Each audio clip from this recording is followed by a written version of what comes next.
Good afternoon, everyone. This is our monthly webinar from C11 at the University of Gloucestershire. This is Ali Shehbaz. I'm the head of the department at cybersecurity and technical computing at the School of Computing and Engineering. We do run a monthly webinar, and we usually bring an expert to talk about a certain topic in technology or in cyber. Before we start with the business for today, I would like to hand in a few to my colleague Riel. She has some announcement. Would like to share it with you, Riel. Okay, thank you, Ali. Yes, and again, let me add my welcome to those of you that are joining us today, be it for your first time or our returning guests. We're pleased to have you joining our C11 Cyber Webinar series.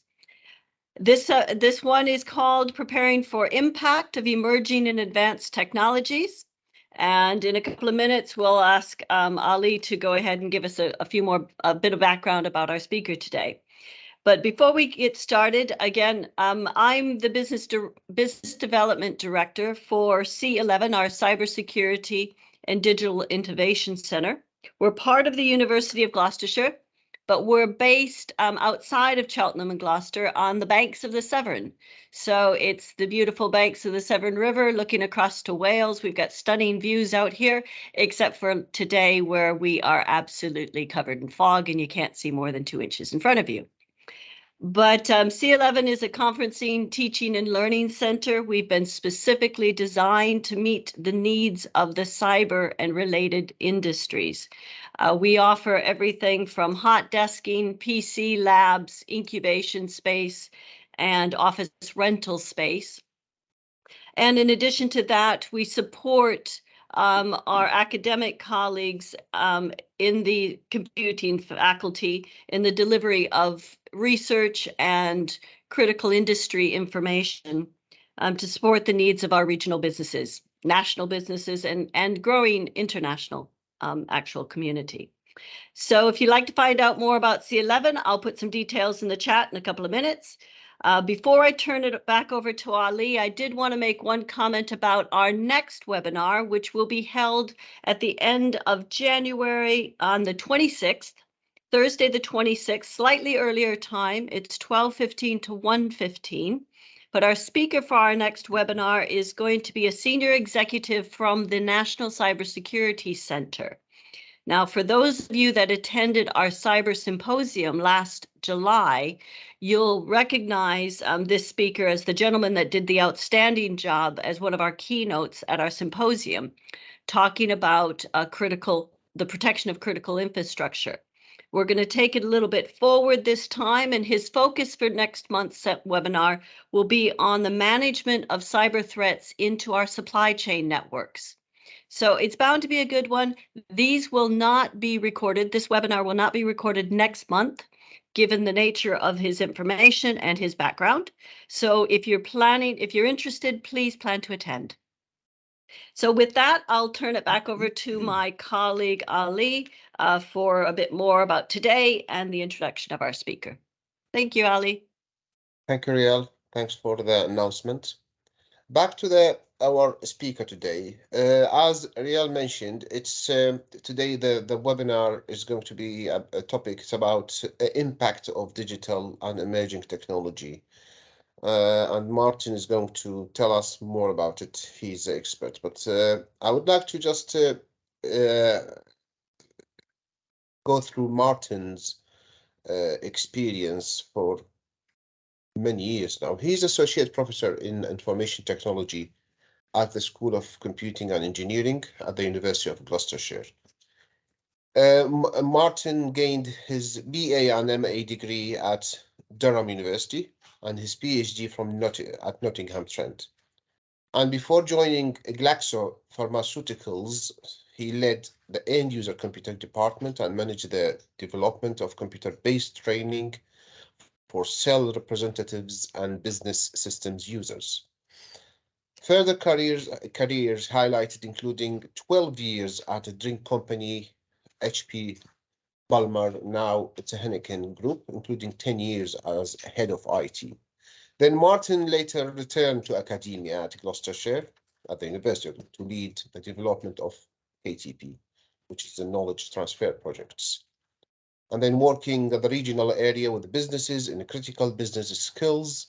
And then he has gone on to publish a number of books, with his most recent one called Digital Transformation, Industry Use Cases and the Impact of Disruptive Technologies in 2020. And the webinar today, he's going to share with us his experience on this area. Martin, I'm going to share my screen so we start to the webinar. Thank you very much.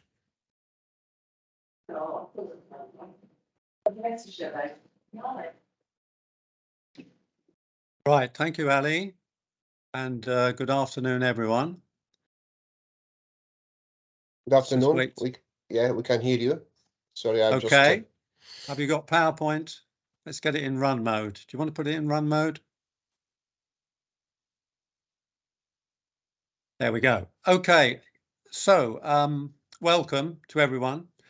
I'd like to cover 5 main questions relating to digital and emerging technologies. So first of all, what are these technologies? Do they mean the same, digital and emerging? The terms clearly do overlap, and we'll just have a look at that briefly. Then I'd like to report on some research we've done with eight organizations, very different organizations, and just look at which of these technologies those organizations are using, and use that as a sort of stimulus for discussion, and look at some themes that may emerge. Thirdly, the benefits. We asked those companies what benefits they were getting from the use of these technologies. So we'll have a brief look at that. And then implications for the management of IT. Does digitalization, digital transformation, has that brought with it a change in responsibilities and roles in the management of IT in organizations? So we'll have a look at that. And related to that, is IT strategy still as important as perhaps it was 10 years ago?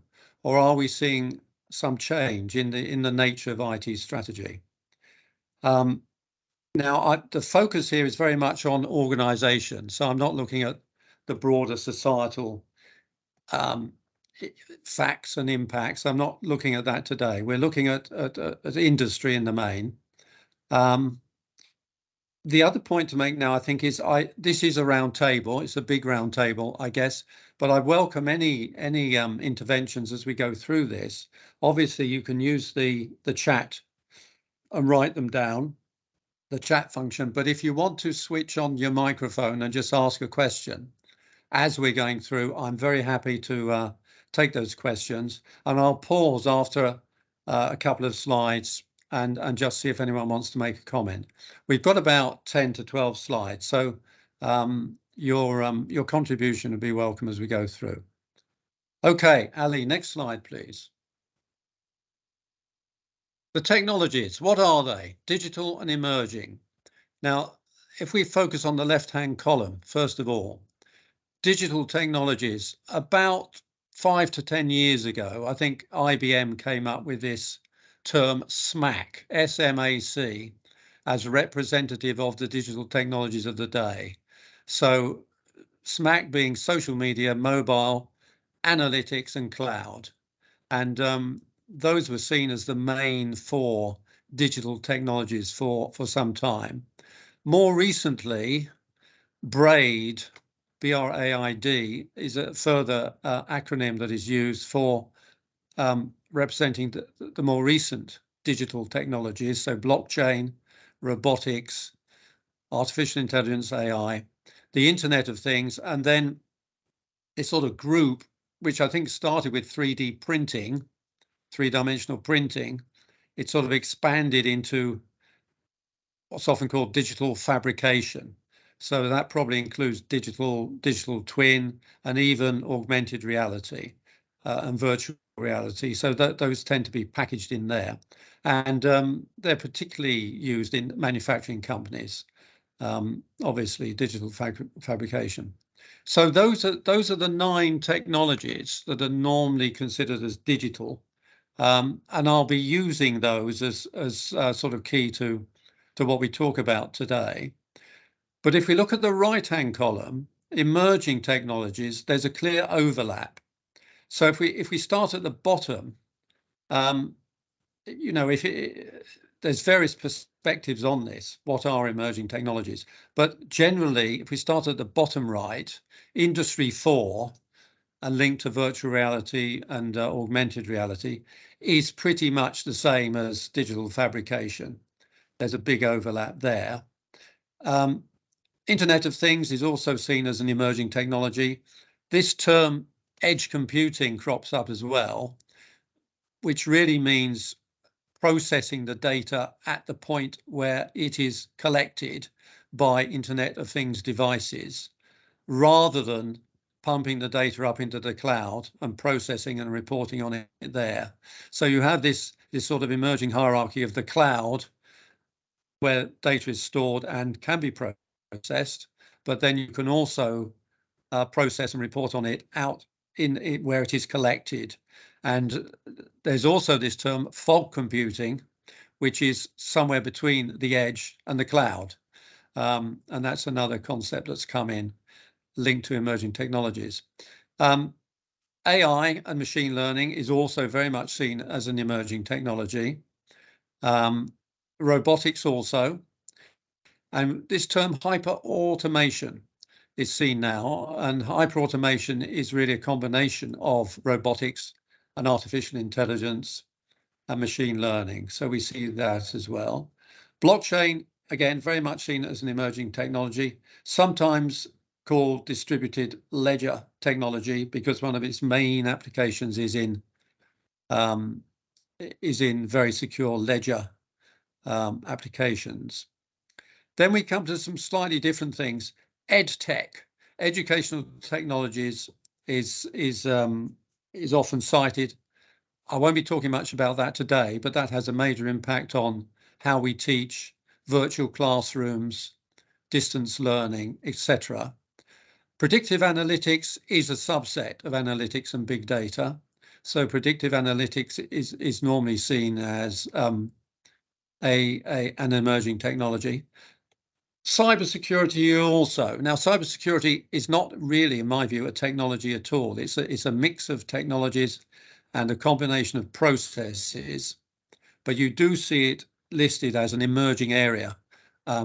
And the emerging tag, I think, really means a technology, be it new or otherwise, that has not yet made its full impact on industry or society. So that's a sort of angle on the emerging tag. And for that reason, you'll see listed a range of other applications of emerging technologies, which I've grouped in the top line there. And we're not concerned with those today, but you will find biotechnologies, nanotechnologies, various medical applications, stem cell technology, also seen as emerging technologies, but that's really outside our bailiwick at the moment. So that's the scope today and how they are used in industry. And I'll be really referring to these 9 ones on the left, the digital technologies, but bear in mind, many of them are also seen as emerging technologies. And there is also this term advanced emerging technologies, and AI and robotics are particularly featured there. Okay, now anyone want to make a comment? By all means do. Have we missed anything off there? By all means shout or put your hand up if you want to add anything. If not, no. Let's move on then, Ali. Next slide, please. So who is using these technologies? Which of these technologies are used in industry? Now, we did a survey and interview with 8 8 companies, and you see they're coded or organizations on the left there, C1 to C8. And this was a random sample in many ways. And you can see a wide variety of types of organization. So C1 is a small to medium-sized enterprise in the UK with just 51 staff. That's the smallest. That's at one extreme. At the other extreme, C2, a German multinational conglomerate, a very big company with international with 160,000 employees. And then you've got a range in between, a semiconductor manufacturer, a university, a mid-range university, C4, a Swiss company who manufacturing air and security products of one sort or another, a health insurance company, and then another large operation, a German aircraft maintenance, repair and overhaul company. So a company that actually maintains the aircraft, and then a medical products group as well in the UK. So a wide range of organizations, and the people we were talking to were mainly the IT people. They were mainly CIOs or IT directors, IT managers. Okay. Now, before we move on, just to say three of the technologies we mentioned on the previous slide are used by all of those companies. So all 8 of those companies use 3 of those 9 technologies. And you might sort of think about that in your own mind. Which ones do you think are universally used by those 8 companies? And let's have a look. So let's move on. Which technologies are used by these companies? Ali, can we go to the next slide, please? So we've got the companies along the top, C1 to C8. And we've got the 9 digital technologies on the left-hand column. And you can see that the ones used by them all, and it's not surprising because they are the ones that have been around for a long time.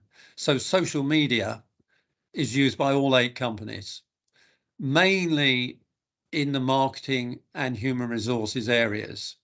So marketing departments and directorates, are well averse with using Instagram and Facebook. So that's not surprising.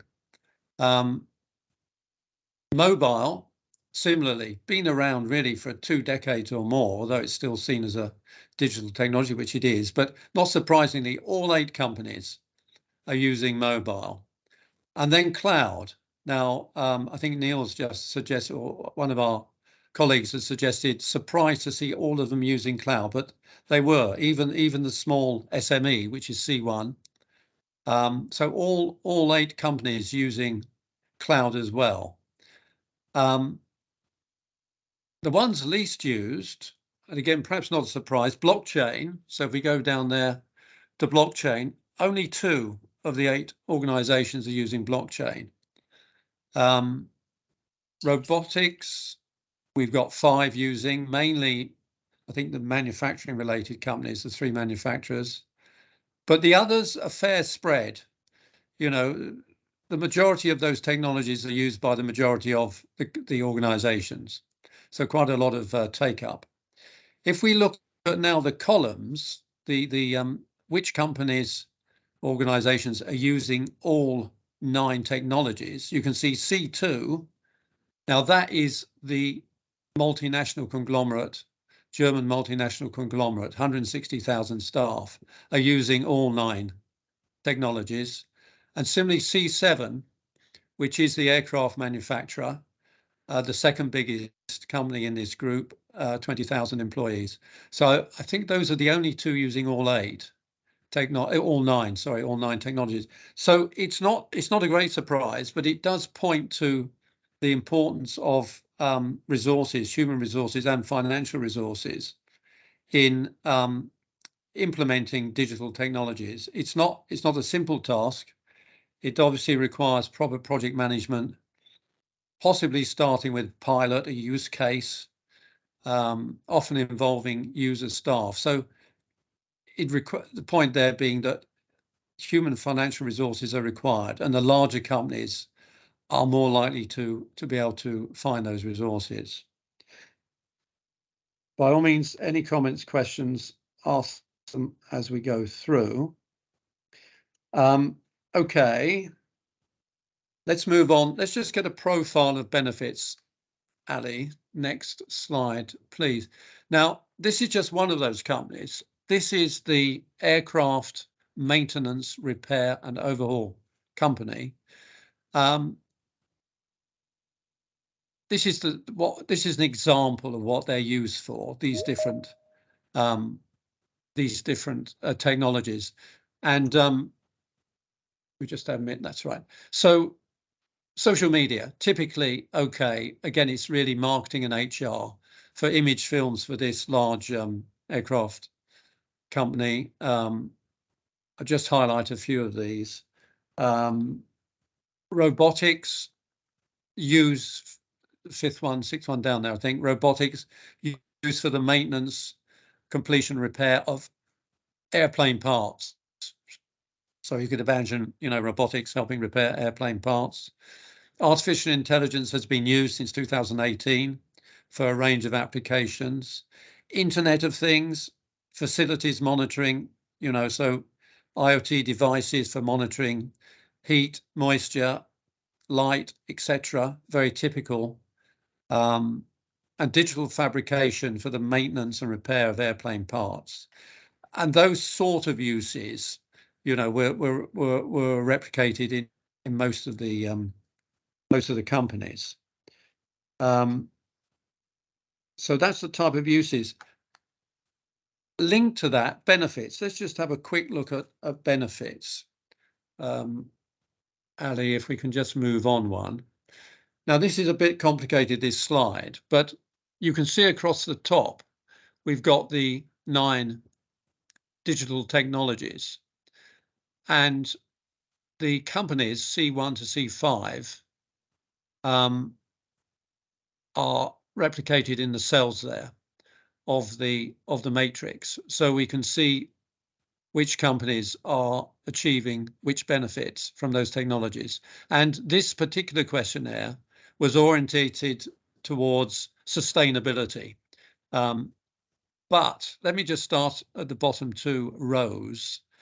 You can see that although they were prompted about sustainability and circular economy benefits, most of the companies suggested that improvements in information systems, data management or business processes, these were the main benefits. And they were more specific, obviously, but I've summarized that in the generality there. But you can see that robotics, artificial intelligence and Internet of Things, where Ali's highlighting, that the main benefits were particularly data management and process improvement,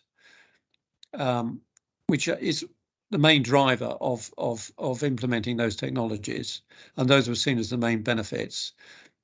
Mobile, over to the bottom left, they're mobile seen as just generally bringing in greater efficiencies in one way or the other. But some link to sustainability and circular economy, which was one aspect I was interested in. But generally that was said, okay, down the road, these technologies may help our move to sustainability practices. But for the moment, they're more general. They're about improving IS, improving data management, and general overall efficiencies. Okay. Any comments? Anyone? I've seen a few on the chat we can come back to. If anyone wants to suggest any comment, please do.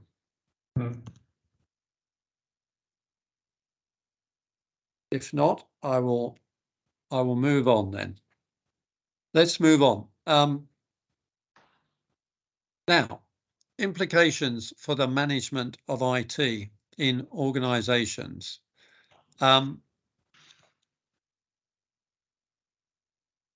Does IT still have the role it used to have 5-10 years ago in terms of ownership of IT, support of IT, and the control and project management of digital technology projects? And the research we've done suggests that this is changing, and a lot of the literature does indeed support that. So we are seeing some transition in some industries, and it does very much depend on the industry and for what digital technologies are used. But there's a general trend towards business functions having more ownership of digital technology projects and support and overall operation. And if we look at the next slide, Ali,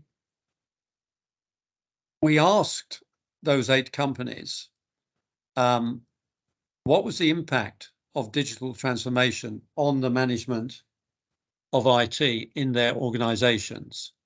And we gave them three options. No major impact at all.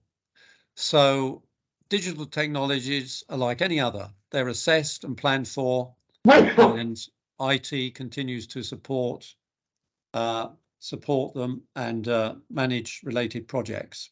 Second option was a significant rethink of strategy that involved new external IT partners, greater involvement of user functions in the planning and implementation of strategy, IT strategy, and a reskilling of IT and user staff. And then the third option was a major transformation in how the organization operates, with user functions now owning large elements of IT strategy development and implementation. So 4 of those 8 companies actually said that was a transition they were going through. And again, it included the 2 largest companies.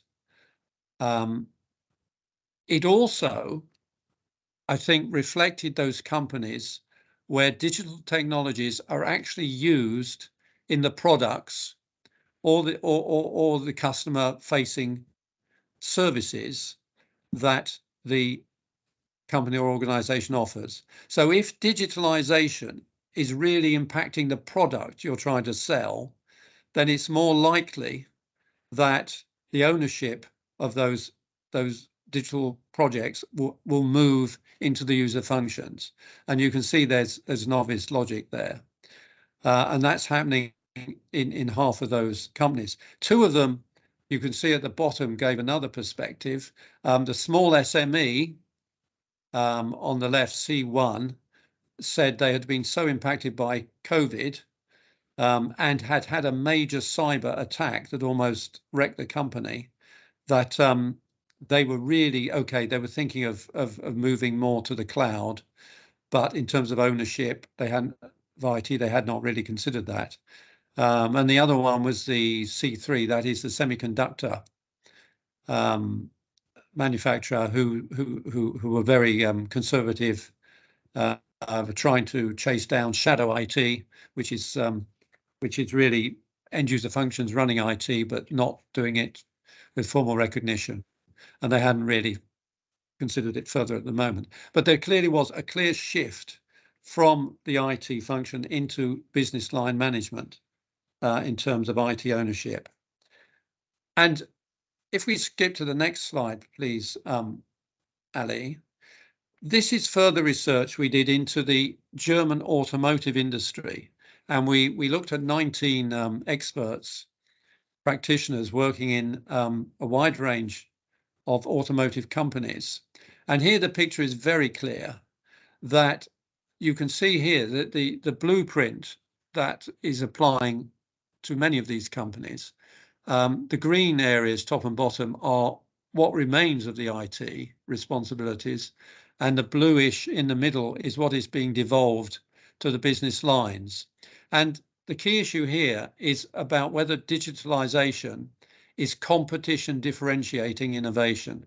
So where digital technologies are being used to provide competitive advantage, And you can imagine in the automotive industry with electric cars, decarbonisation, automated driving, digitalization is very much in their products. Then ownership of the IT competence, ownership of related projects, support, links to outsourced partners has very much moved into the business lines. So the old IT function, still there, still very important, corporate IT, you can see at the top, IT governance in terms of architecture, trying to provide an architecture to link digital technologies together, security, risk management, and also master service level agreements with third parties. That's still remaining in corporate IT. And also at the bottom, the things that are not competition differentiating. So the desktop, office products, the ERP systems, the main information systems, the SAPs and Oracle systems still run, owned, managed by the corporate IT shared services. But you do see the business lines taking greater ownership of IT. Okay.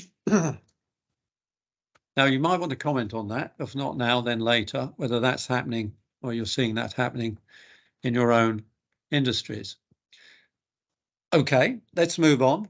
Ali, let's look at a further question. IT strategy. Now, given what we've said there, is IT strategy still as important, and particularly the technology element of IT strategy, as it was some years ago? And if we go back 10 years or more, then IT strategy, a lot of it was about ensuring systems integration.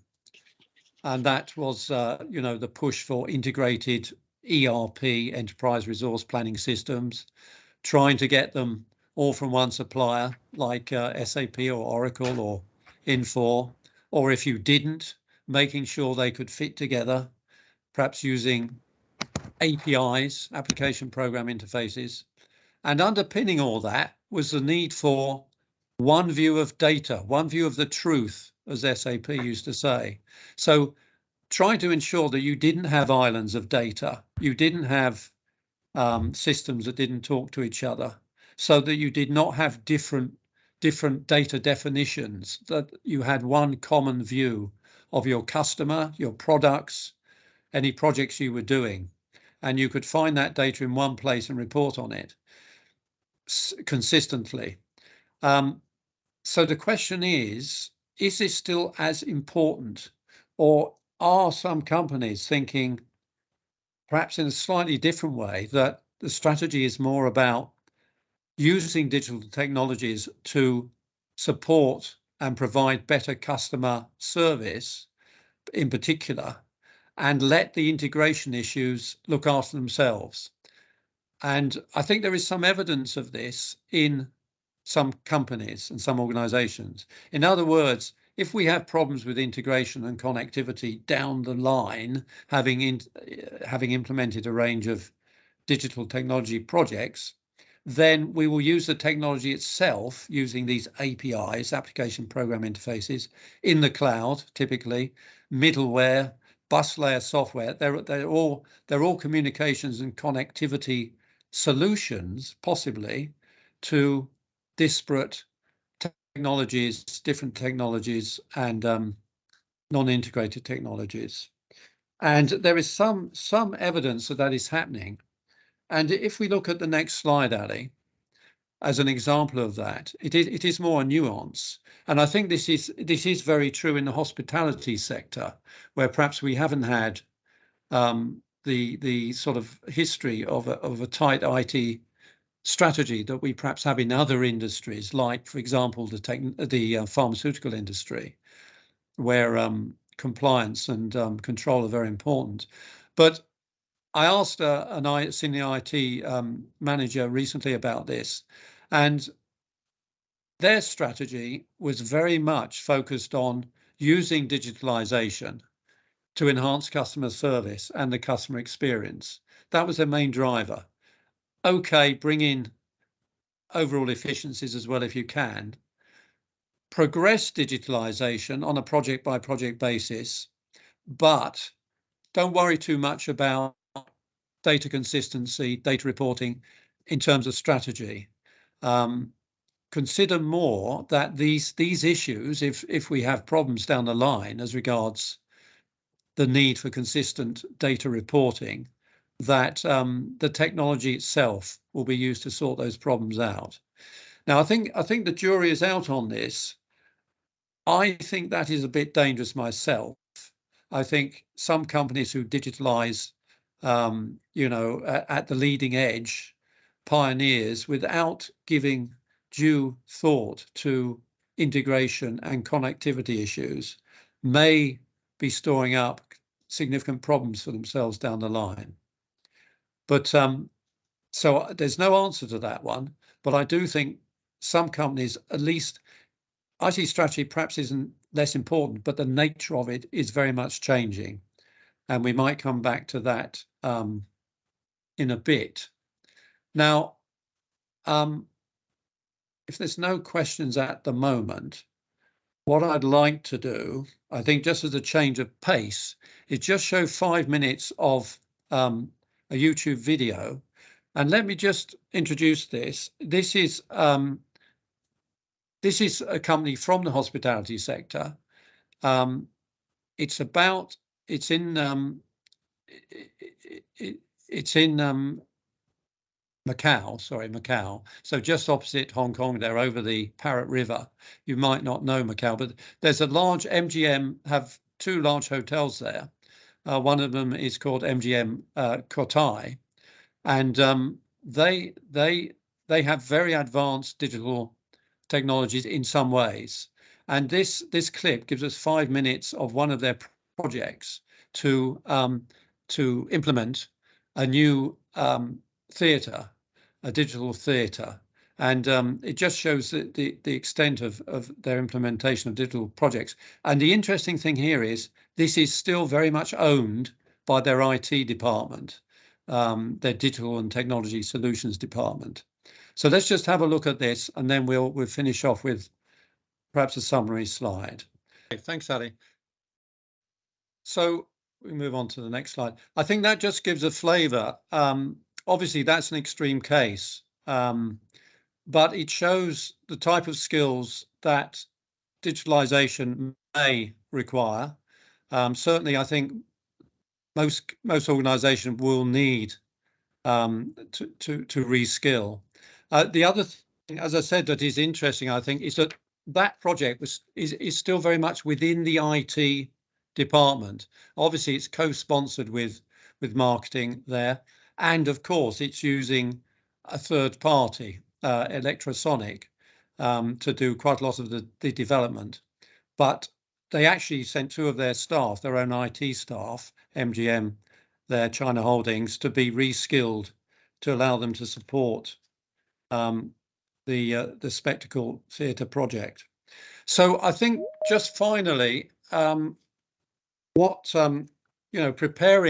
for digitalization, I think IT strategy has to change, has to be amended. Just looking at some of the issues here, which are the digital issues, that are the issues, new issues perhaps that have come in with digitalization.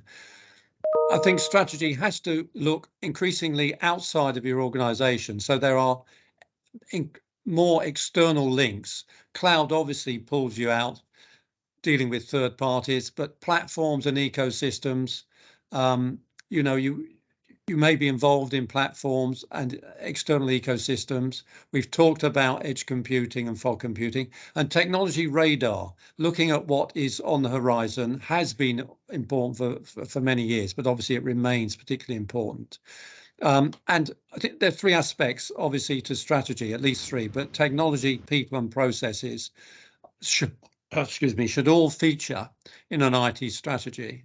So externally, people, digital skills recruitment, very important, relationships with the external providers, and new alliances, executive to executive, like the IT director there we saw in that video clip, Derek Waterwood, dealing with electrosonic executives. So you'd like to see more of that in some organizations. And then processes, what are customers expecting now and in the future? What are their expectations as regards the interface with your organization, with your company? And then internally, the old things are still there. Plan and budget for technology deployment.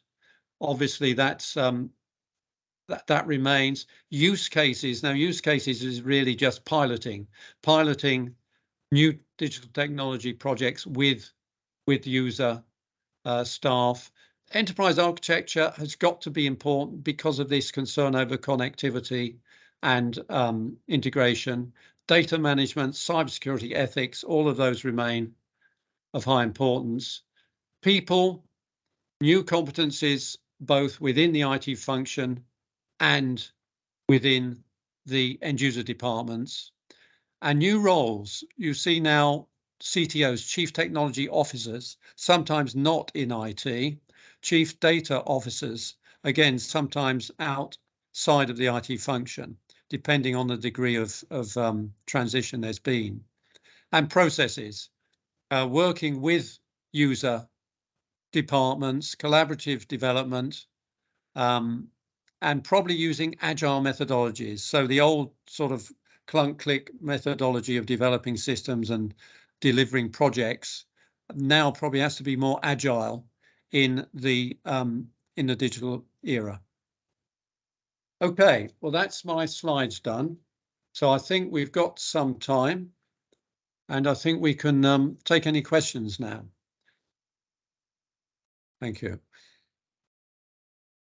Thank you very much, Martin, for your information. It's really useful that you made that effort and shared with us how the rest of the world dealing with the digital transformation. It's not an easy process, and I can see there is a hand and questions there, but also I'm interested to know later on you can answer my question but let me start with Neil. Neil, you raise your hand. Thank you very much. Yeah, good afternoon, Ali and Martin. Martin, particularly, I've got a question on that last slide you showed. I thought was really interesting. And certainly my experience of having been through a number of sort of fairly significant transformations is that the bit that is generally significantly under-resourced is the internal skills development.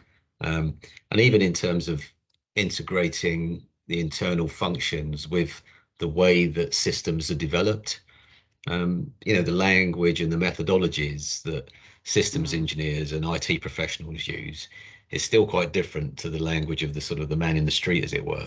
And even when you talk about things like use cases, that's quite an abstract concept for sort of people that are in an operational function. I'm just interested to sort of know if you've got any thoughts and what should we be doing different in terms of implementing these digital transformations. Well, those are aspects of change management, aren't they? Which, as you've highlighted, is extremely important. I don't think there's any magical answer to that. I think IT people have to learn to speak users' language. We need hybrid professionals, both at management level and at technical level. So people who perhaps have experience in business, as well as in the IT function. And it's interesting that the IT director there, Derek Waterwood, in that video, he actually graduated in hospitality, not his degrees in hospitality, not in IT at all, and yet he's managing that very complex digital technology environment. I think that's what we've got to move towards. The days of the anorak, the anorak IT technician, are probably over in the digital era, because they've got to learn to talk to user, their user counterparts.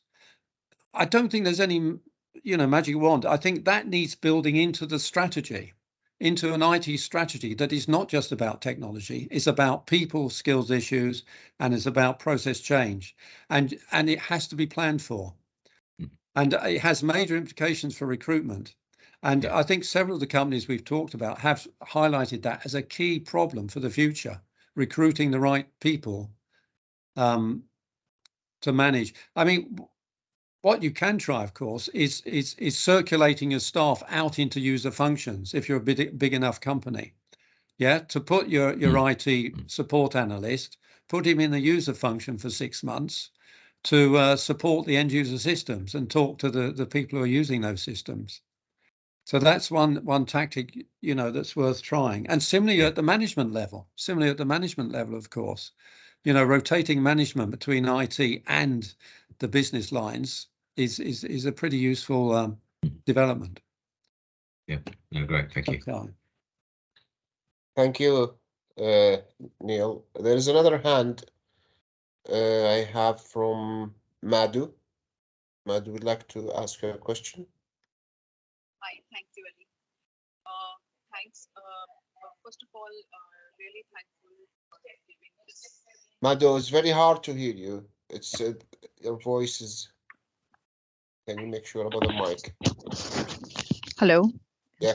Hello. Now it's better. Yeah. Much better. Yeah, sorry. First of all, thanks a lot for this very informative and wonderful presentation. I really enjoyed the way you presented it, the emerging technologies like IoT and a digital twin we are so much talking about, and how they are connected with the various categories, industries, and how the digitalization is affecting, how IT is being managed and the management perspective of it. I want to ask you one question, that how is cybersecurity, or security for that matter, important, or you would relate it with these technologies, emerging technologies, and their need, like in terms of awareness and the kind of technologies we are talking about? I think the simple answer is, when you've got such an increase in the number of devices that are processing data, particularly Internet of Things devices, then your security problem grows with it almost exponentially. And the risk is that you put in these technologies without taking that into consideration. So I think it's about the number, the breadth of these technologies. But I might defer here to some of my colleagues who are extremely expert in cybersecurity, who may want to make a comment on that. The cybersecurity links aspects of digital technology deployment. I can answer that, Martin. I discussed that with Kamal, my manager, and we end up to establish a new community subject. We call it emerging technology. So to make sure that we work together. So as a school, we are creating now an advanced emerging technology department, which combine all the topic you mentioned, Martin, and cybersecurity is one of the topic which feed in or participating horizontally to that aspect. Of course, security is an aspect in every single topic or technology you have mentioned. So yes, there is an effect. I would say also, when I asked that Derek Watterwood there on that video, his key concern for the future, it was cybersecurity. So again, I don't think there's any magic answer to this, but I think in terms of your question, it is. I mean, it's an obvious link, isn't it? The more devices you've got, the more, especially if you're pumping data around. another IT director at another hospitality company portrayed his IT infrastructure as 200 moving parts. They'd created a framework. They call it the company Connect framework. And he said there are 200 moving parts in this, and our job is to make sure they're all connected securely together. And he said it's a near impossible task.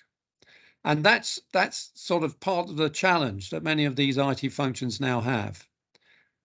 Yeah. So again, no real magical answer, but recognition that this is really a key issue.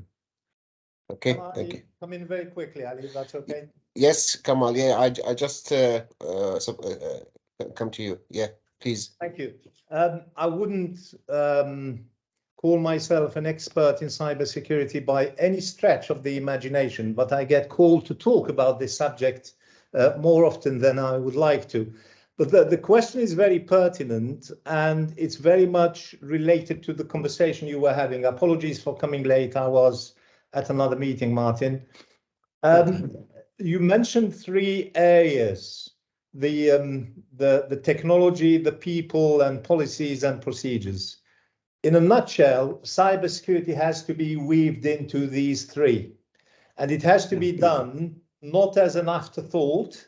It has to be done as part of that digitalization, because with this hyper-connectivity, I think Neil had a question on the chat. I wasn't sure whether he wanted to ask that question or it was just an observation. Are these knowledge-based systems? I can't really tell whether they are an evolution of knowledge-based systems, but artificial intelligence has moved on since the 80s, when we were using knowledge-based systems as the practical application of AI or expert systems or whatever they call them. So the hyperconnectivity, the advanced artificial intelligence techniques, including machine learning and deep learning, etc., pose both a problem, a challenge, as well as they need to be part of this security agenda, which needs to be weaved into all these three components: technology, people, and policies. And that applies to organizations, large and small, but also to individuals walking on the street, because it affects them one way or another. Yeah, good. Thank you. Thank you very much, Kamal, for the comment. Yeah, I totally agree. There is a concept of security by design now, even in the Industrial 4 equipment and manufacture. They have to consider the security by design rather than just wait until the disaster happen and try to sort it out. And I read Neil's comment in the chat area about the AI, and I think you already covered that, Neil, unless you have something else you'd like to talk about it on the knowledge base as well. You are muted, Neil. Sorry, you are muted. Yeah, I think it's mostly been covered, but it was more of an observation, Ali. But particularly when people talk about AI, I think a lot of the general public think in terms of science fiction kind of supercomputers that are intuitive and that, and in reality most AI systems currently are still relatively crude. I stand to be corrected on that, but I think it's one of those terms that again is quite difficult for sort of non-specialists to get their head around. Yeah. And I think that finding a way to better express it's a form of automation, really, isn't it? Is my take on it. But yeah, thank you very much. I think it's often linked to advanced analytics as well. It's a further degree of analytical reporting. Once you bring in an AI component, just takes that analysis a bit further. But yeah, okay. All right. We have some nice word about you, Martin, in the chat area. Not a question, kind of appreciation and that's what. But unless there is another question from the audience, I would like to thank my colleague Martin about the informative information which he shared with us today in our C11 webinar, and C11 webinar at the University of Gloucestershire.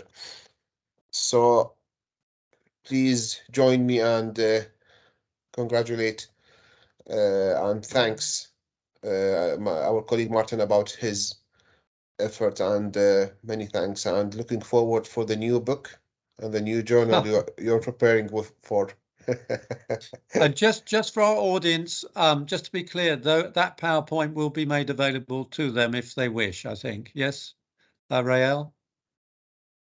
You're on mute, I think, Rael, but yes, that's fine. We can, we'll put the webinar itself will be on our YouTube channel, and we can certainly send the slides out to any that would be specifically want to get in touch.